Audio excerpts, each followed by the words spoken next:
Abra sua Bíblia no livro de Atos dos Apóstolos. Em ato contínuo, nós seguimos agora para a ministração da palavra de Deus.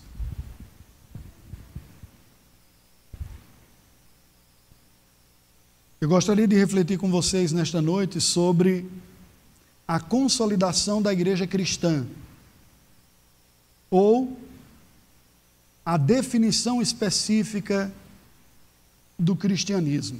Como que isso se consolida desta maneira? Vamos orar ao Senhor, rogando a sua bênção.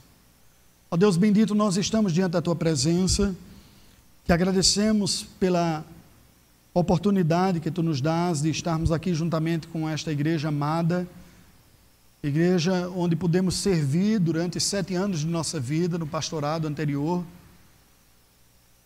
revendo irmãos queridos, vendo o avançar da tua obra neste lugar, testemunhando, Senhor Deus, da adoração e tomando parte nela, ouvindo um pouco mais do desafio missionário que nos foi proposto como família e compartilhando com a tua igreja, para que, despertados pela tua graça, a igreja responda com um envolvimento segundo a medida da ação do Espírito no coração de cada um e desta igreja local. Neste momento que vamos ler a tua palavra e expô-la, assumimos-nos absolutamente dependentes da graça iluminadora do teu Espírito e pedimos que tu nos assista assim, em nome de Jesus. Amém, Senhor Deus. Eu gostaria de basear a mensagem desta noite em uma porção do capítulo 11 de Atos. Eu peço que você deixe a sua Bíblia aberta no capítulo número 11. Mas para nós entendermos melhor esta porção que leremos, eu gostaria de ler 2 versículos que estão em capítulos anteriores e que são fáceis de lembrar, porque eles são invertidos capítulo e versículo. Atos 1:8 e Atos 8:1. Então a gente vai ler Atos 1:8, Atos 8:1 e depois fechar no texto que é a base da mensagem desta noite, que é Atos 11, de 19 a 26. Atos 1:8. Mas recebereis poder ao descer sobre vós o Espírito Santo, e sereis minhas testemunhas, tanto em Jerusalém, como em toda a Judeia e Samaria, e até os confins da terra. Palavras do Senhor Jesus aos discípulos, antes de subir aos céus. Atos 8:1. E Saulo consentia na sua morte. Naquele dia levantou-se grande perseguição contra a igreja em Jerusalém, e todos, exceto os apóstolos, foram dispersos pelas regiões de Judeia e Samaria. O que nós vemos aqui? Logo no início do livro de Atos, nós encontramos o Senhor Jesus se dirigindo à igreja dos seus momentos finais, antes de subir aos céus. E os discípulos perguntam: será este o tempo que o Senhor vai restaurar o reino a Israel? E Jesus então responde a esta pergunta dos discípulos dizendo: não vos compete conhecer tempos ou épocas que o Pai reservou pela sua exclusiva autoridade. Vocês estão preocupados com a restauração do reino de Israel, estão preocupados com o modelo da antiga aliança, do reinado de Israel, da supremacia de Israel, de se ver livre dos romanos. Estão preocupados com uma agenda profundamente material aqui da terra, livrando dos obstáculos e das dificuldades de ser província romana. Eu digo, essa agenda de Deus para o mundo físico está na sua exclusiva competência, não deve ser essa a sua preocupação. Não deve ser a preocupação da igreja, essa agenda escatológica de Deus, quando Ele vai banir todo o mal. E o reino de Deus vai se estabelecer sem oposição física na terra. Porém, ao contrário disso, o versículo 8º começa com a conjunção adversativa, que na língua grega tem uma ênfase ainda maior, porque diferente do português, a língua grega tem conjunção adversativa de intensidade. Ele não só está apresentando uma ideia contrária, como está dizendo, vocês estão preocupados com a coisa errada, mas ele está dando uma ênfase, não é isso outro. E ele muda na outra direção. Ao invés de se preocupar com a condição de Israel, com o seu próprio bem-estar, com o fim das suas lutas, o que é muito natural para nós, não é? Pensar primeiro nas nossas dificuldades, nossas lutas, o nosso grupo, o nosso povo, a nossa religião, o nosso grupo que está aqui. Ele diz, ao invés disso, foquem na vocação da igreja.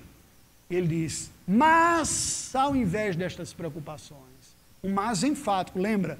A gente não tem isso em português, então a gente dá ênfase fazendo cara feia e brigando, e gritando. Mas, né? Ao invés disso, vocês vão receber poder do Espírito Santo para algo muito maior do que a mente pequena de vocês estava acostumado, que era só Israel naquele lugarzinho. Vocês vão ser minhas testemunhas, tanto aqui em Jerusalém, onde vocês estão, quanto em toda a Judeia, que é a sua unidade nacional, linguística e cultural, que vocês estão confortáveis, quanto em Samaria, que é aquele judeu meio misturado, que o seu nariz é torcido, que é um povo meio diferente, que se você pudesse evitaria, até os confins da terra.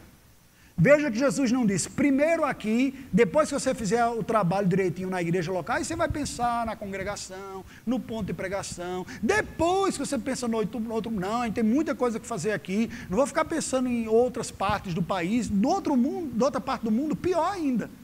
Jesus diz, não, não é assim. O que vocês precisam, o Pai vai dar, que é o poder do Espírito Santo para ser testemunhas. Confiados nisso, testemunhem. Desde onde vocês estão até os confins da terra. Deixa eu dizer uma coisa para você. Ninguém, em sã consciência e maturidade, se lança no trabalho missionário se não tiver essa convicção dentro do coração. É muito mais confortável você ficar onde a igreja está estabelecida. É ou não é, gente? Vamos ser bem honestos. Outra coisa, eu tenho 20 anos de ordenado. Eu acho que eu aprendi um pouquinho esse negócio de ser pastor. Não é? Preparar estudo, sermão, discipular, aconselhar. No entanto, Jesus fala, saia da sua zona de conforto para a igreja. O que eu tenho tem desdobramentos para o mundo. E é isso que eu tenho para você. Foi fácil a igreja aprender isso? Quando você caminha 7 capítulos, você chega no capítulo 8, que nos diz o quê? O outro versículo que a gente leu aqui. Naquele dia levantou-se grande perseguição contra a igreja em Jerusalém, e todos, exceto os apóstolos, foram dispersos pelas regiões da Judéia e Samaria. A igreja saiu, como Jesus falou, pregando o evangelho, Jerusalém, Judéia e Samaria até os confins da terra, saiu? Não. Foi preciso um chacoalhar da providência divina, dizendo, o berço não vai ficar tranquilinho aqui em Jerusalém, não. O bicho começou a pegar, a cobra começou a fumar, o pau começou a cantar, o chicote começou a zoar, a faca começou a cortar e a pedra a vir na cabeça dos diáconos de Estevão, que morreu apedrejado. E aí, num sentimento natural de autoproteção, o que foi que os nossos irmãos de Jerusalém fizeram? Se mandaram. Opa, tem o meu primo que mora lá na região sul da Judéia, tem o outro que mora lá em Belém, tem a minha sogra que disse que eu podia morar no puxadinho no final da casa dela, lá na região da Galileia, e o pessoal se mandou, procurando proteger a si mesmo. A expansão inicial da igreja não veio como fruto de maturidade, de obediência ao que Jesus falou, mas um sentimento de autoproteção. Deus é soberano, move as circunstâncias e faz a sua obra estabelecer, mesmo quando a gente não tem a visão tão madura. Mas aqui para nós, não é muito bonito a gente fazer porque foi forçado, né? Quem tem filho sabe a diferença de quando o filho faz com medo da chinelada e quando ele faz com disposição. No final das contas, a gente diz, obedeça. Mas há uma satisfação muito grande no nosso coração quando a gente vê que faz de boa vontade. A igreja precisava aprender isso. Ainda não tinha aprendido. Aí nós chegamos no capítulo 11, que serve de base para a nossa mensagem nesta noite. A partir do versículo 19.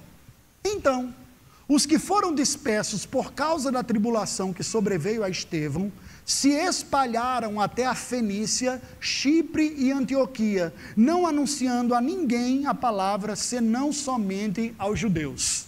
Vamos parar por aqui e a gente vai fazendo algumas pausas. Olha que dado curioso. Lucas, inspirado pelo Espírito Santo, registra claramente aqui que aquelas pessoas que foram dispersas por causa da tribulação que sobreveio a Estevão, a gente leu lá no capítulo 8, não é? Por que eles saíram? Porque a barra ficou pesada lá em Jerusalém, certo?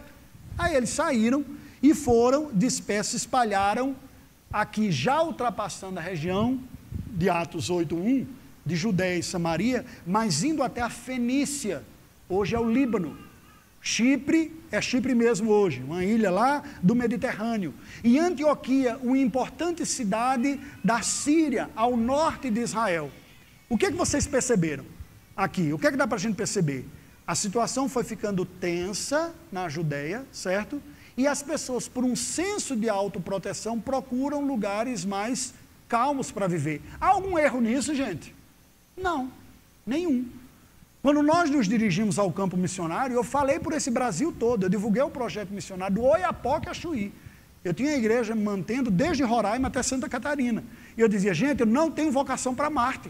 Eu não estou pegando minha esposa e meus filhos para a gente ter cabeça decepada no mundo do oriental, não. Eu gosto do meu corim, eu e Chicó, do Alto da Compadecida, meu corim, né? Quero meu corim comigo, não quero que ninguém arranque meu corim, não. E como eu tinha crianças pequenas, eu disse, eu quero escolher um campo que me dê um pouco mais de tranquilidade.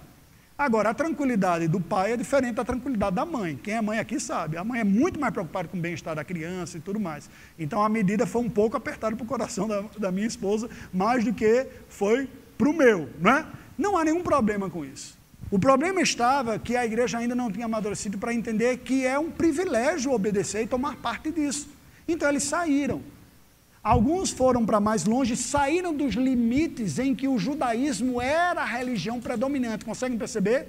Estamos falando de Fenícia, que é o Líbano, Chipre, ilha do Mediterrâneo, Antioquia, cidade da Síria ao norte. Ou seja, eles já eram minoria nesses lugares. Porém, era minoria com mentalidade de gueto. Olha só o que o texto diz. Não anunciando a ninguém a palavra, senão somente aos judeus. Eles chegaram a outra realidade em que havia pouco conhecimento bíblico, pouco conhecimento da fé verdadeira e fizeram o quê? Vamos procurar uma sinagoga aqui para a gente congregar. Vamos mostrar para essas pessoas que Jesus é o Messias. É aquela mentalidade fechada dentro do grupo onde a igreja já está estabelecida. Qualquer semelhança não é mera coincidência. É muito mais confortável você sair, muda para outro lugar e diz, onde tem uma igreja presbiteriana aqui? Não tem pelo menos nenhum assim que é tradicional, reformado, que tem os símbolos de fé semelhantes, pela identificação. Mas assim como aqueles primeiros cristãos, nós também perdemos de vista que o Deus que é soberano usa toda a sua igreja para dar testemunho. Olha como o texto avança. Alguns deles, porém, verso 20, que eram de Chipre e de Cirene e que foram até Antioquia, falavam também aos gregos, anunciando-lhes o evangelho do Senhor Jesus. Destes primeiros cristãos, alguns que eram naturalmente de Chipre, ou seja, não é de um lugar em que o judaísmo era a religião predominante, e de Cirene. Cirene é uma cidade romana do norte da África, ou seja, de maioria pagã também. Alguns desses que já estavam acostumados de professar uma fé bíblica no meio de uma maioria que não é cristão confessional, tiveram a ousadia de falar do evangelho para quem não era judeu. Isso era revolucionário para aquele modelo, para aquele tempo, para as pessoas que estavam ainda muito apegadas ao conceito judaico. Agora eu digo, será que é diferente para nós? É muito mais confortável nós ficarmos buscando as pessoas que nós já conhecemos, que concordam conosco, que concordam com a nossa fé, com a nossa teologia, com o nosso símbolo de fé, não é verdade? Só que de vez em quando tem algumas pessoas que ousam obedecer ao Senhor Jesus. E dizem, eu vou falar para outros também, não vou falar só para crente não. E estes que tiveram coragem de anunciar, diz o texto sagrado, aos gregos, do mundo pagão, anunciar a Cristo, olha o que aconteceu com eles. Versículo 21. A mão do Senhor estava com eles, e muitos, crendo, se converteram ao Senhor. Sabe qual é o risco que a gente corre quando a gente tem coragem de quebrar a vergonha e a barreira do medo e falar para quem não é cristão? O risco é a pessoa acreditar no Evangelho. Ai, que risco bom, pastor. Mas muitas vezes a gente evita, porque as pessoas que se convertem não convertem prontas. Elas convertem com todas as suas dúvidas, com todo o seu passado fora do cristianismo, com todas as consequências e com todo o entulho acumulado. O que significa dizer que nós precisamos de paciência, e um bom tempo de caminhada para discipular essas pessoas. Porque elas vêm, não é só sem saber como orar direito, sem saber, vem com tudo o que está no meio desse pacote. Não seria esse o motivo pelos quais, entre outros, a gente evita fazer este movimento? Só que Deus vê diferente de como nós vemos as coisas. Deus vê o seu reino se estabelecendo sobre a terra. Deus vê a sua igreja se estabelecendo. E Ele recebendo adoração em lugares e por pessoas que antes não o conheciam nem o adoravam. O grande risco da gente se envolver mais, eu não tenho dúvidas. Os presbíteros que aqui estão presentes, que estão me ouvindo, lembram de uma das coisas que nós conversávamos quando estava aqui, quando a gente crê nisso, investe mais nisso, Deus nos abençoa. E eu me lembro de ouvir da boca de presbítero aqui, estou vendo isso aqui, a gente está investindo mais na expansão do reino e Deus está nos abençoando mais. Eu me lembro. Esse tem sido o testemunho que eu tenho tido também na primeira igreja lá de Belo Horizonte, ampliando parcerias, investindo mais, vamos fazer mais, porque é a lógica do reino de Deus. Deus nos dá para a gente dar. Deus não nos dá o evangelho para ficar preso dentro de nós, é para que a gente passe adiante para a vida de outras pessoas. Esses discípulos fizeram isso. Agora, quando as pessoas começaram a se converter, olha o que ocorreu, versículo número 22. A notícia a respeito deles chegou aos ouvidos da igreja que estava em Jerusalém, e enviaram Barnabé até Antioquia. Deixa eu fazer um paralelo aqui. Sabe o que foi que aconteceu? Chegou a notícia lá em Jerusalém. Jerusalém era a base onde tudo começou, né?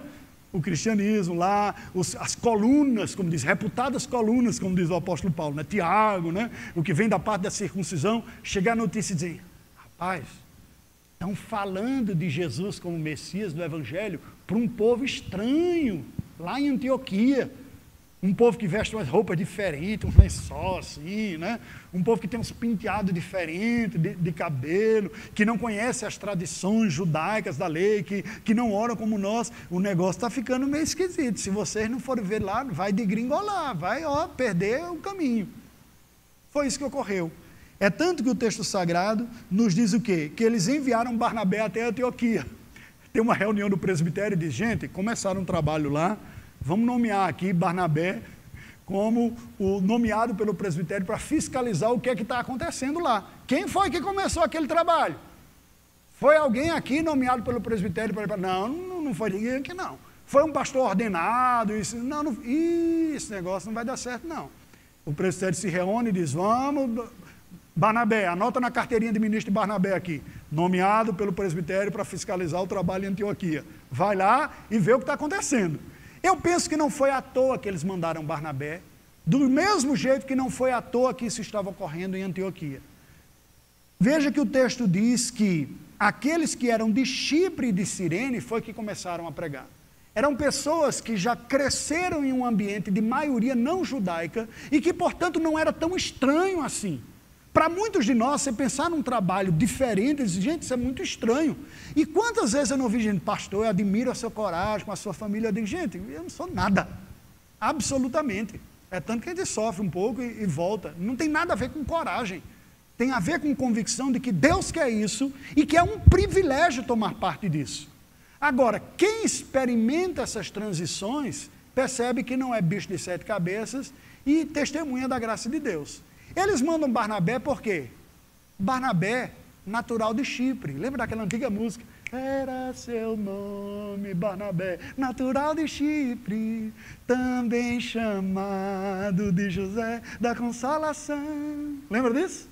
O que foi que o presbitério falou? Barnabé, é povo lá da tua cidade, da tua cultura, do teu jeito aí, você vai entender melhor. Nós aqui a gente acha muito estranho esse negócio de grego, fazendo oração, com os cabelos diferentes aí, essas roupas desse jeito. Isso não é muito reformado não, entre aspas aqui, né? Isso está meio fora do padrão. Vai você lá ver o que é que está acontecendo e dá um jeito. Ó, você está nomeado pelo presbitério, faça um relatório e preste conta do que está acontecendo lá.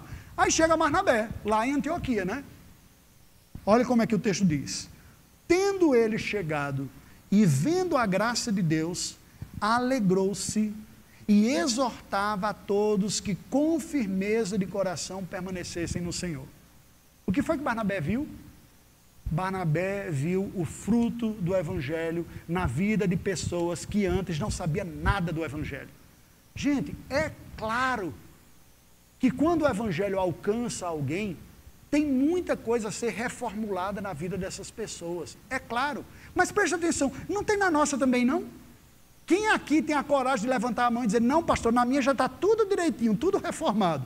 Aí eu digo, oh, beleza, anjo, né? Glorificado. Só esquecer de dizer para você que você já morreu, porque pela teologia glorificada é só depois que morre, né? Não tem. Quanto mais essas pessoas que vêm do paganismo, é claro que tinha um desafio muito grande. Mas qual foi o olhar de Barnabé? É inegável o que Deus está fazendo na vida dessas pessoas. Pessoas que vêm do mundo pagão, que vinham da imoralidade, que vinham da idolatria, que adoravam ídolos diversos, deuses diversos, que tinham práticas sexuais terríveis, que tinham vários tipos de imoralidade. É só você ler as cartas que Paulo escreve às igrejas gentílicas. Veja a carta aos Tessalonicenses, aos Efésios, aos Coríntios, você vai ver como era a realidade do passado dessas pessoas, ao ponto de dizer, muitos eram assim. O que foi que Barnabé viu? Barnabé viu o poder do Evangelho alcançando essas pessoas. E gente crendo em Jesus, e crendo na palavra de Deus. Mas é verdade, ainda estava no início. Tinha muita coisa para ser feita. E ele se alegrou no Senhor, por ver aquilo que não estava acabado, mas já estava muito bem iniciado pelo Espírito Santo e pela palavra do Senhor. Vamos ver, continuando o texto, o que é que nos diz. Porque era homem bom, cheio do Espírito Santo e de fé, e muita gente se uniu ao Senhor. Foi o que Barnabé fez? Exortou, permaneçam, sigam, a todo um avanço, a progredir na vida cristã, não para só com a conversão. Isso é interessante, né? Porque assim, é muito comum o trabalho missionário ser marcado pela evangelização. E aí eu preciso dizer para você assim, eu já ouvi muitas vezes também pessoas dizerem, pastor, eu não consigo ver você como um missionário. Eu vejo você como pastor, como pregador, como professor no seminário, na escola dominical, mas como missionário? O missionário é aquele que só fica dizendo A mais B é igual a C, né? Não, gente, a necessidade do campo não é diferente da necessidade da igreja onde ela está consolidada. Há momentos diferentes. A igreja também precisa ser bem estabelecida, aprofundar, treinar pessoas, precisa. Você não pode ter um perfil generalizado só exclusivamente do pioneiro evangelista. Há toda uma série de necessidades. Foi exatamente isso que Barnabé viu e começou a trabalhar. Veja, ele não foi propriamente aquele que começou, lembra disso? Foram aqueles convertidos que pregaram. Mas ele foi aquele que foi consolidando o trabalho. Olha como o texto continua. E partiu Barnabé para Tarso, à procura de Saulo. Aqui, quando eu leio esse texto, eu fico sempre pensando na vida de Saulo, coitado. Saulo perseguia a igreja, Jesus aparece para ele, se converte, começa a pregar de Jesus lá em Damasco mesmo, sai corrido com ele, vai para Jerusalém, ele vai para a praça, prega o evangelho, o pessoal, não, gente, acabado de matar um outro aqui, cala a boca, você dá muito trabalho, vai para Tarso, fica lá. Quando a gente precisar de você, a gente chama. Está escrito em Atos 9, não com essas palavras, está um pouco mais bonito do que esse jeito que eu falei, mas é exatamente isso que ocorreu. A igreja ficou espantada com aquele cara inquieto e mandou ele de volta para Tarso. E disse, quando a gente precisar de você, a gente chama. E ele ficou lá em Tarso, fazendo tenda, esperou 14 anos. Ai, que agonia! Eu tenho dificuldade às vezes de esperar 14 dias, que dura 14 anos. No início da nossa trajetória, uma das possibilidades que a PMT apresentou para nós foi um país do Oriente Médio. Eu acho que alguns lembram daqui que eu estava falando. Não Líbano, um outro mais fechado ainda, né? E aí quando eu olhei aquilo, eu voltei da visita, fiz, eu não vou falar não. Não é que eu tenha medo de terrorista, eu, né, pessoalmente, isso é... As dificuldades eram outro. No coração da minha esposa foi diferente, o receio dela foi diferente do meu. Eu digo, o meu medo é passar dias e semanas a fio sem conseguir achar uma única pessoa para falar, porque é tudo tão restrito, que você não pode já chegar falando. Eu não dou conta desse troço, não. Eu não dou conta. Tem uma agonia muito grande dentro de mim. Aí eu fico pensando em Paulo, que ficou lá esperando. Aí Barnabé disse, rapaz, eu lembro de um cara cheio do conhecimento teológico, com muito para dar. O trabalho aqui é muito grande e a humildade que Barnabé teve de dizer, eu não dou conta desse trabalho sozinho. Eu preciso de ajuda, de alguém com competência. Percebe? E vai buscar Paulo lá em Tarso. Versículo 26. Tendo-o encontrado, levou-o para Antioquia. e por todo um ano se reuniram naquela igreja e ensinaram numerosa multidão. Em Antioquia foram os discípulos pela primeira vez chamados cristãos.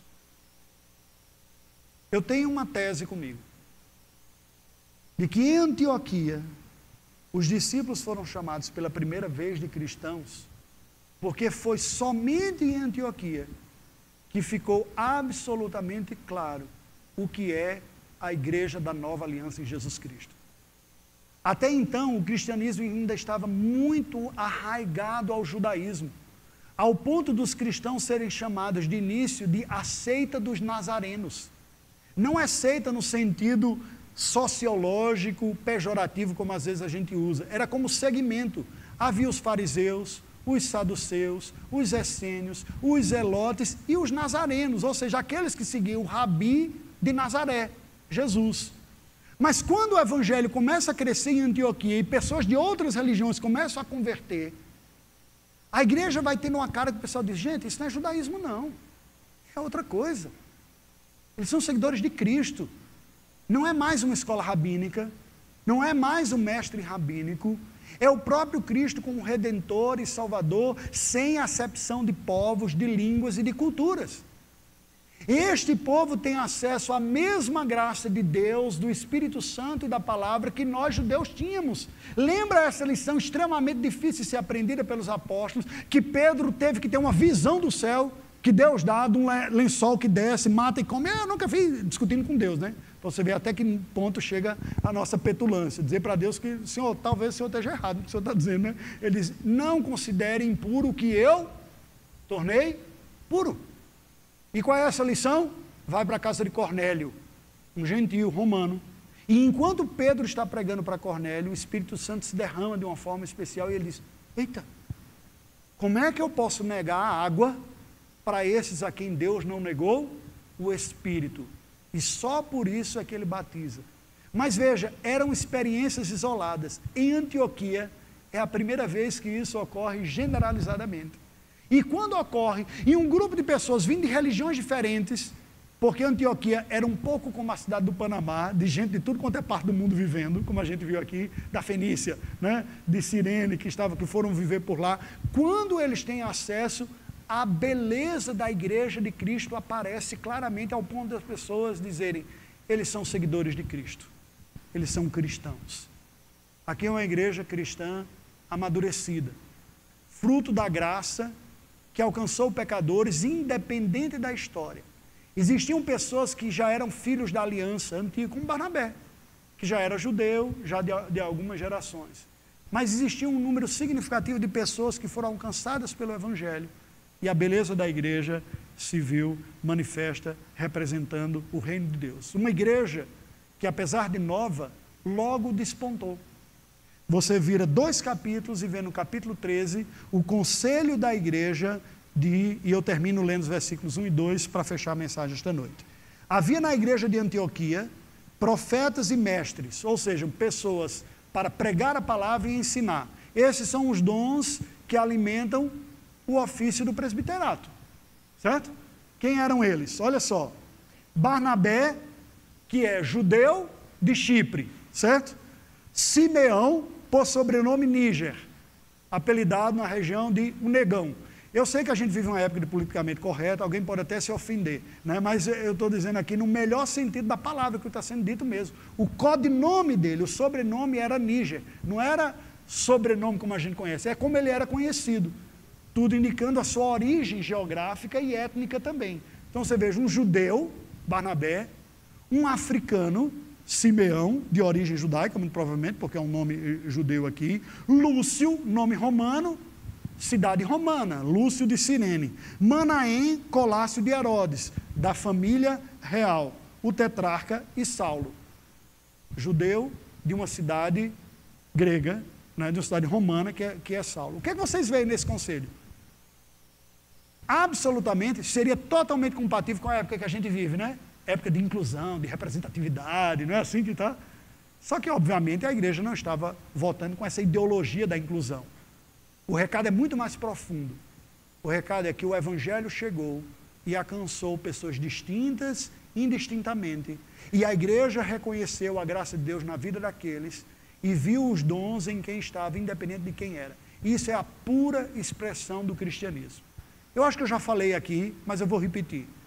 Uma das coisas que mais me encanta e me motiva ao trabalho missionário, me encanta, me dá profundo prazer, é tomar parte da configuração daquela igreja dos glorificados lá de Apocalipse. Daquela visão de João, quando ele diz: eis e viu uma multidão de toda tribo, língua, povo e nação, em pé diante do Cordeiro, com palmas nas mãos, dizendo: aquele que vive e reina, o único, seja dado louvor, a honra e a glória. O trabalho missionário proporciona isso. Recolher para Cristo o espólio do seu sacrifício na cruz. Ele comprou. Eu vou chamar aqueles que já foram comprados. E quando você vê esse povo vindo, e eles começando a dar glória a Deus, quem antes não dava, conhecendo o Senhor que antes não conhecia, louvando a Deus que antes não louvava, exaltando ao Senhor, não há preço maior, nem satisfação maior. Digo da minha parte, as maiores satisfações na adoração e no culto, profundamente falo, é quando eu tomo participação em algumas amostras do que é isso. E as amostras vêm nestas realidades. A igreja de Antioquia entendeu isso? Entendeu. E ela não entendeu apenas para si, mas enquanto aquele conselho estava reunido, diz a Bíblia, e servindo ao Senhor e jejuando, disse o Espírito Santo: separai-me agora, Barnabé e Saulo, para a obra que os tenho chamado. Então, jejuando e orando, impondo a mão sobre eles, os despediram. E a igreja que foi organizada, estruturada, solidificada, pelo representante do presbitério de Jerusalém, Barnabé, com o auxiliar que ele foi buscar lá em Tarso, Saulo, pega esses dois caras e diz: vão para o campo. Vocês fizeram um trabalho aqui, a igreja está bem estabelecida, já temos liderança própria, agora o mundo precisa um pouco daquilo que vocês compartilharam aqui. Meus irmãos, eu não quero me equiparar ao quilate de Paulo nem de Barnabé, não é esse o ponto. Mas o que eu estou dizendo é o seguinte: eu tenho 20 anos de vida ministerial ordenada. Experiências principalmente, 7 anos dados aqui na igreja de Suzano, 7 anos na primeira igreja de Belo Horizonte, e estou dizendo, estou disposto a ir com a minha família para experimentar, semear onde há pouca semeadura, alimentar a fé onde há pouco alimento, oferecer instrução onde há poucos com qualificação para oferecer esta instrução. E a igreja de Belo Horizonte depois pegou e disse: eu entendi, Raimundo, pode contar conosco. A maior parte do projeto nós vamos assumir como se você ainda estivesse conosco, mas sem estar mais. Lá no campo estamos juntos. E hoje eu trago para vocês aquilo que estou falando para outros. E vocês, querem tomar parte nesse projeto também? E ver a igreja de Deus se solidificando, estando presente e trazendo glória a Deus em lugares que há tão pouca carência, um país que não há uma única igreja presbiteriana ainda consolidada? Não dê resposta para mim. Agora, coloque diante de Deus em oração, vocês, os nossos irmãos oficiais, humildemente eu peço. E se você quiser participar, as portas estão abertas para a gente somar forças e ver o reino de Deus se consolidando e expandindo. Vamos orar ao Senhor, vamos colocar em pé. Ó Deus bendito, nós louvamos o Teu nome, pelo poder do Evangelho de alcançar vidas como a nossa, e através de nós, outras pessoas, de tal maneira que Tu recebas adoração em tronos de corações que antes não davam lugar a Ti, a primazia a Ti. Que Tu encontres em nossa vida, Senhor Deus, no trono do nosso coração, o Teu lugar, que Te é de direito, como Criador, e o lugar que Te é de direito como Redentor. E como Senhor de nossa vida e Salvador, nós dizemos nesta noite: Senhor, usa-nos como parte da missão da Tua igreja, como testemunhas Tuas. Onde estamos? Entre os nossos familiares, entre os nossos amigos, na cidade onde vivemos, no país onde estamos, mas também cooperando com a obra em expansão pela terra, Senhor Deus. Abençoa-nos de tal maneira que nós cresçamos nesta maturidade de conhecer o Senhor e fazê-lo conhecido. Nós temos nossas lutas, nossas deficiências, nossas limitações, mas o Senhor, em contraste a nós, é infinito em poder, sabedoria, graça, majestade e capacidade.